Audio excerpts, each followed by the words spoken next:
Sekarang hari ini kita bareng sama Ibnu Kunto Aribowo, panggilan akrabnya Ari Kunto deh. Ini tinggal di London, udah berapa tahun, Rik? Dari kapan, Rik?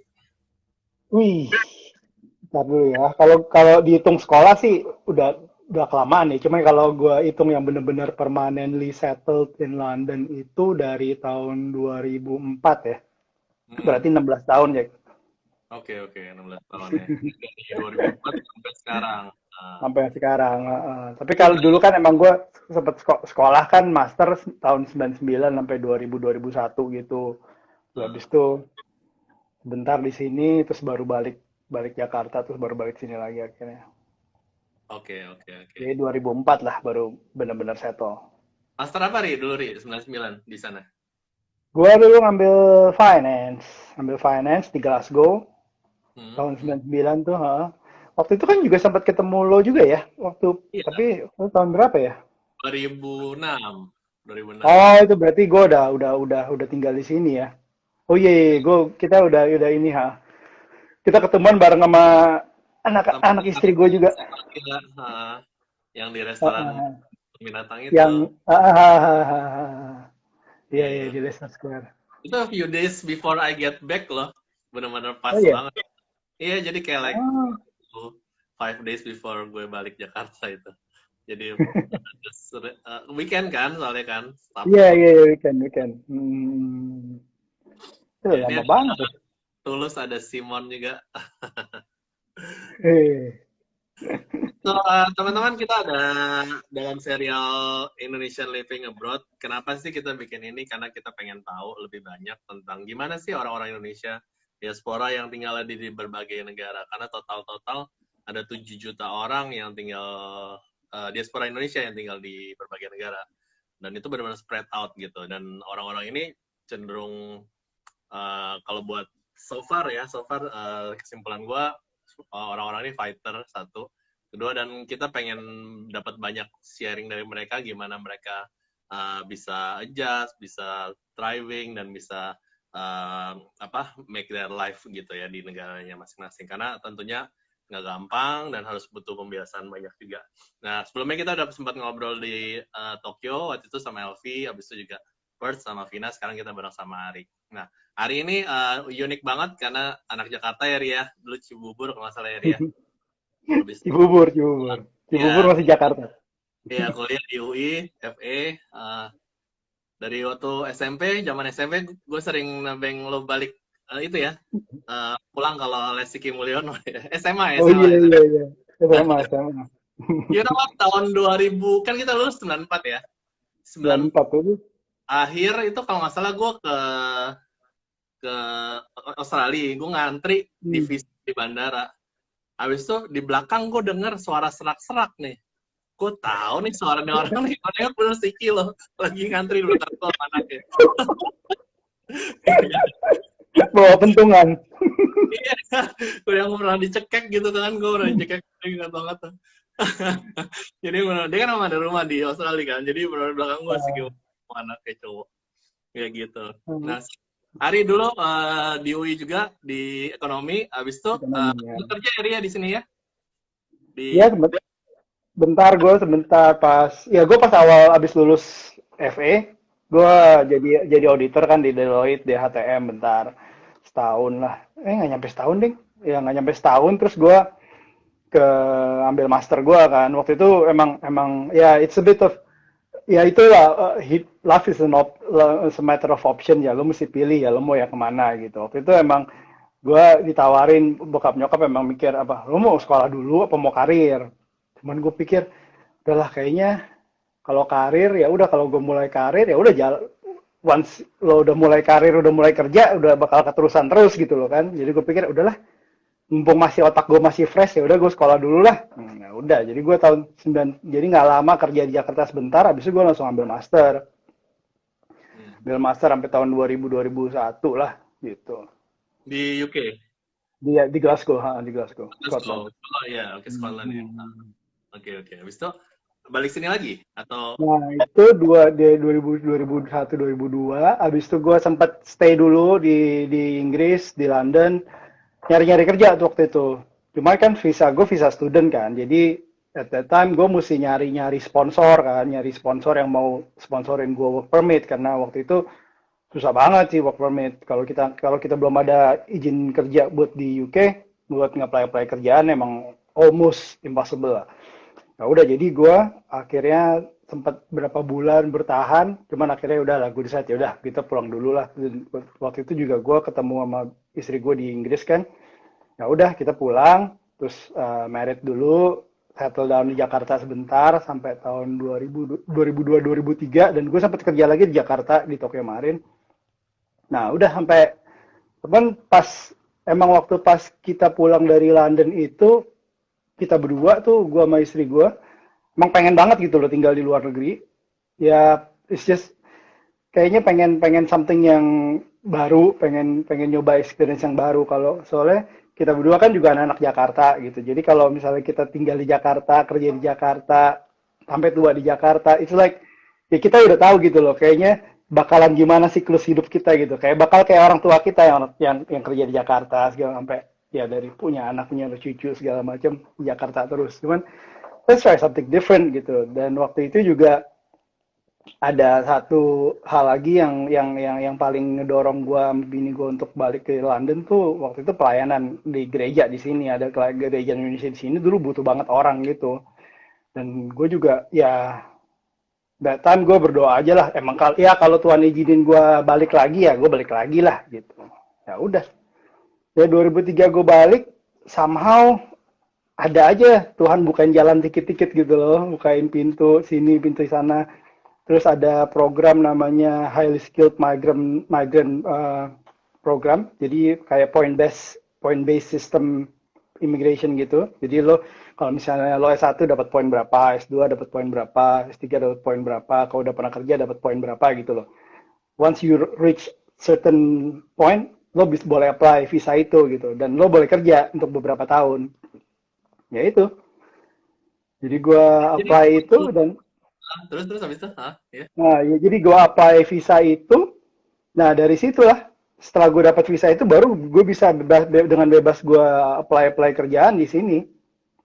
Hmm, Jadi Gitu. lu waktu pertama kali 2003 ke London udah Hmm. dapat kerja atau gimana itu ceritanya? Oh, belum. Belum, belum, Berangkat lagi. belum. Ah, Modal nekat, men. sampai kalau ngumpulin poin high skilled migrant itu kan. Nah, itu berapa lama Ah, bisa ah. apply? Ya gue waktu itu kita berangkat masih pakai visa student dulu. Jadi gue pakai karena gue apply gue enroll di Chartered Accountancy visa, buat jadi student visa dulu gue berangkatnya. Nah pas sampai di sini terus baru gue baru program itu baru diintroduce terus baru deh gue ngurus-ngurus surat-suratnya semua. Ya udah gue apply. Ya, terus somehow gue lihat tuh poin-poin kita berdua dan lucunya itu HSMP program itu waktu itu poin gue sama istri gue bisa di-add gitu loh. That's good. Yeah. Jadi dua-duanya wah makin tinggi jadi bisa lolos gitu. Ya udah ya itu dari situlah akhirnya kita berdua dapet terus kita mulai nyari-nyari kerjaan dan mulai hidup lah di sini akhirnya. Lo langsung dapat kerjaan yang sesuai sama bidang lo atau gimana? Nah, Gimana? waktu lo bilang pertama fighter tuh, ya itu dia deh. Ya susah men, susah banget. Ya kalau yang gue nggak tahu ya cerita-cerita orang diaspora lain yang sekarang tinggal di luar gimana. Pasti ada perjuangannya juga untuk sampai sampai sampai bisa sukses misalnya, sukses atau bisa mapan di luar. Ya gue juga waktu pas biarpun udah pegang high skill migrant visa itu juga, nyari-nyarinya juga susah gitu loh. Kita kan bukan biar gimana kita juga pasti di CV kita dengan nama kita aja mereka juga bisa lihat kan, ini pasti dia foreigner gitu kan. Jadi ya kita mesti kompetisi sama begitu banyak orang sama orang lokal Inggris juga. Ya itulah susahnya. Ya kalau lo bilang tadi fighter, ya kita mesti jadi fighter banget di sini. Soalnya waktu pas gua awal-awal itu, gua nggak langsung dapat kerja jadi akuntan, men. Gue sempet wah apa aja yang pernah gue kerjain ya. Gue sempet jadi kuli-kuli ngangkat-ngangkat removal removal gitu loh. Jadi yang mover-mover company juga pernah, bagi-bagi koran gratis di majalah gratis, koran gratis di depan stasiun juga pernah. Apalagi kerja di stockroom di gudangnya Next juga pernah. Terus yang jam kerjanya dari misal waktu itu gue kerja dari pagi sampai sore, misalnya bagi-bagi koran majalah, terus habis itu malamnya gue kerja di stockroom di Next. Wah, jadi ya udahlah, wah apa aja gue kerjain lah, selama belum dapet yang mapan apa ya, soalnya lu mesti ngidupin istri lu, mesti ngidupin anak lu gimana. Itu waktu itu pas lo pindah, anak pertama udah lahir? Lahirnya di Ah, Jakarta? Belum. belum. Jadi dia Kayla tuh lahir, anak gue yang pertama Kayla, dia lahir Desember 2004. Nah, jadi gue pindah itu kira-kira awal awal 2004 ya, awal 2004. Awal 2004 terus ya udah gue itu ya strugglingnya pas tahun-tahun itu tuh. Lo kebayang nggak udah bini gue hamil, gue udah mau punya anak, gue belum punya kerjaan men. Iya. Dan dahsyatnya gue baru dapat kerja, Tuhan baru ngasih kerjaan tuh seminggu sebelum anak gue lahir. Keren. Gila itu gue pikir gue udah sampai sampai udah level yang udah wah udah apa gue mesti pulang ya, gue nyerah aja kali ya. Gila lo, gue kalau gue cuman gue sendiri sama istri gue udahlah kita bisa lah, susah-susah apa gimana. Cuma kalau udah ada baby yang gue ada anak-anak gimana ya gue, cuman ya somehow mujizat aja tuh seminggu sebelumnya sebelum dia lahir gue dapat kerjaan. Ya itu Confirm, sih, di hire, diterima gitu. di Itu hire diterima, di hire diterima permanen pula. oh, that's nice. Udah Wah, permanen nih. iya. Oh, udah enak bener ya. Udah Iya, oke lah. iya. Udah Safe oke lah. lah. Udah safe, udah safe, udah safe. Ya udah. Ya dari awal itu udah, kalau udah itu, kalau di sini sih enaknya kalau udah once you're into the market gitu, kalau lu udah masuk di udah pernah kerja, ya habis itu udah terjamin lah di CV lo udah ada pengalaman kerja di sini kan. Jadi untuk kerjaan-kerjaan berikutnya mereka bisa langsung refer, mereka bisa lihat kalau kita bisa gitu loh. Betul, betul. Ya break pertamanya itu yang susah ya. Nah, itu break yang pertama itu yang susah. Jadi lo sampai ngerasain itu ya, bagiin apa koran di depan stasiun gitu, di depan underground ya. Habis itu jadi jaga stok, bagi ini segala macam. Ya, Iya, ya ya betul. emang ya emang waktu itu kayak kayak lo bagiin koran gitu ya, bagiin koran majalah gratis di depan stasiun gitu. Orang-orang yang keluar dari stasiun kan pakai baju-baju jas, keren-keren kan, pakai dasi gitu kan. Lo wondering gak sih, gue ngapainnya gue di sini ya? Gue kalau di Jakarta kan gue bisa kayak tuh orang-orang, gue pakai jas, pakai dasi, gue bagi-bagiin koran, men. Ya, ya, ya. Cuman Ya, ya itu udahlah. Ya, motivasi kali ya waktu itu. yeah, Lo it's motivate, ya nggak apa banget yang sih. motivasi lo untuk stay on course gitu di masa-masa seperti itu gitu. eh ya dukungan keluarga, dukungan istri gue, dukungan keluarga juga ya, sama emang kalau emang misi kita mau tinggal di sini, kita mau stay ya usaha aja ya, kita ya just ya emang. Dan gue juga pengennya kita kalau kita tinggal di sini kan kita bisa bangun semuanya sendiri kan gitu loh, maksudnya ya we build our own destiny lah. Ya, nice. Hmm. Nah, yang tadi Ari cerita nih benar-benar tepat sih. Soalnya gue dulu juga ngerasain deh, karena gue waktu yang ngambil course di sana, yang gue ngambil Hmm. directing gue juga ngerasain gimana susahnya apply gitu. Pertama, Hmm. kain telur itu susah banget gitu. Hmm. Yang Hmm. Hmm. Hmm. rejection letter mulu, Hmm. banget untuk dapat itu. Dan memang karena kita sendiri bukan orang situ, susahnya minta ampun gitu. Ya, Hmm. I can understand, apalagi lo harus mau nggak mau ngambil job-job kayak gitu ya, yang mungkin kalau Jakarta lo nggak akan lakukan gitu ya. Ya. So daily life lo sekarang ngapain aja, Ri? Weekday pagi ngapain gitu? Ini daily life before COVID apa after COVID? Ya, kita ngomongin normal dulu ya, nggak yang new normal ini. Yang Kalau new normal, gue seharian di rumah mulu sekarang, kerja di rumah mulu, men.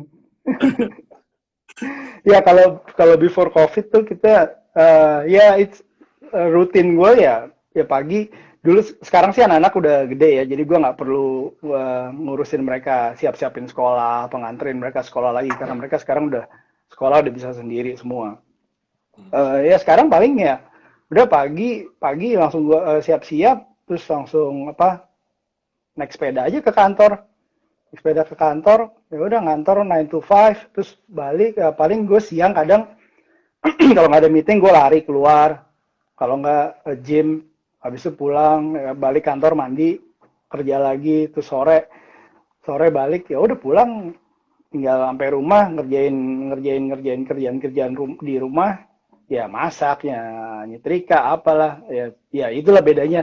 Di sini juga kan lo kerjain semua sendiri kan. ya, ya.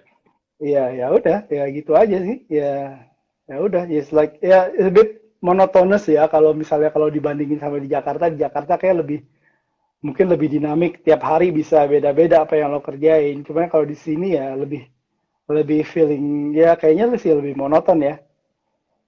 Monoton dan stabil lah ya, kira-kira Ya gitu. stabil, stabil. Lebih lebih nggak unexpectednya, unexpected ya lebih lebih nggak ada ya. Ya, less surprise lah ya. Uh, Ya bagus lah itu hidup yang cukup predictable baik juga. hmm. Apa Lia yang kerja lo aja sekarang? Lia masih kerja atau Sekarang gini, sekarang dia juga kerja. Nah, dia kerja? kerja, dia ortodontik terapis gitu. Nah, Oke, dia di klinik ortodontis. di klinik Hmm. ya. Benar nggak ya, Hmm. Ri? Dulu kan gue pernah pas gue lagi di London kan gue bareng sama si Benny ya, Benny Sugiharto kan Ya, dia ini, dia tuh cerita di sana tuh diatur bahwa satu klinik hanya bisa handling certain area sekitarnya. Benar gitu, Ri? Sampai sekarang masih. Eh, iya, jadi ya kayak sama aja semua sama kayak klinik sama sekolah, semua sistemnya kayak sistem rayon di Jakarta dulu zaman dulu. Jadi ada area yang ya, yang coverage areanya itu aja gitu. Jadi kalau misalnya lo tinggal ya di di daerah gue ya kalau ke dokter ke GP, GP itu kayak puskesmas gitu ya. Ya udah ke GP ya, GP-nya harus yang cuma ada pilihan 2 atau 3 GP, lo harus ke situ. Ke dokter gigi juga lo harus ke dokter gigi yang di daerah, cuma di daerah itu aja. Kecuali itu yang state ya, itu yang NHS ya. Kalau lo mau yang private ya lo bisa kemana aja. Oh, kalau private bisa Hmm. kemana aja bebas, tapi kalau yang Iya bebas, bebas. harus di tempatnya ya. Nah, nah, Jadi mungkin nah, mengurangi kayak di sini kan ada dokter tertentu yang laku gila-gilaan, semua ke nah, situ. ya di sini juga ada, tapi ya private semua yang kayak gitu. Ya, ya, ya. Nah, ya Dan enaknya so, kan di sini juga NHS ya, ada NHS jadi ya gratis semua apa kesehatan. Kecuali kalau gigi sih nggak termasuk ya. Gigi kalau anak-anak di bawah 17 tahun masih termasuk, tapi kalau udah dewasa nggak termasuk lagi. yang di cover apa aja, Ri? NHS. NHS apa sih, Ri? Mungkin dijelasin sedikit, mungkin ada yang tahu, ada yang enggak. Mirip-mirip BPJS kali ya. NHS National Health Service. Jadi ya basically semua sistem kesehatan, hospital, jadi termasuk rumah sakit, klinik, dan ya the whole system of health di Inggris diatur di dalam NHS yang negara punya ya.